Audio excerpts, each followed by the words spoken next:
महाड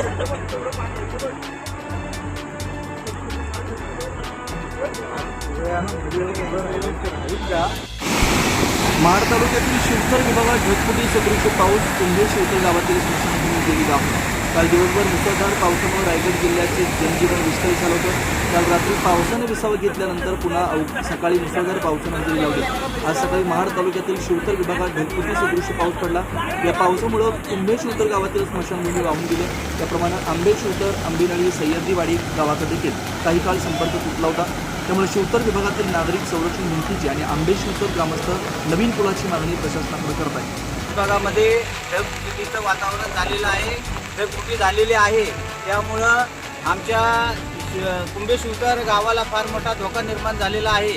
तरीसुद्धा या ठिकाणी आमची स्मशानभूमी ही पहिल्याच चौसळ्यामध्ये इथून गेलेली आहे. त्यानंतर माजी सरपंच भाऊ परशुराम साळुंके यांच्या शेतीमध्ये सुद्धा नदीचं पात्र तयार झालेलं आहे. तरी याकडे प्रशासनाने खडबडून जागा होऊन लक्ष दिल्या पाहिजे. या ठिकाणी संरक्षण भिंतीची फार मोठी आवश्यकता आहे. त्यानंतर तसं बघितलं तर शिवथर विभागामध्ये आमच्या आंबे शिवथर एक गाव आहे. त्या ठिकाणी सुद्धा एक ब्रिज आहे. त्या ब्रिजवरनं फुल मोठा पाण्याचा प्रवाह चालू आहे.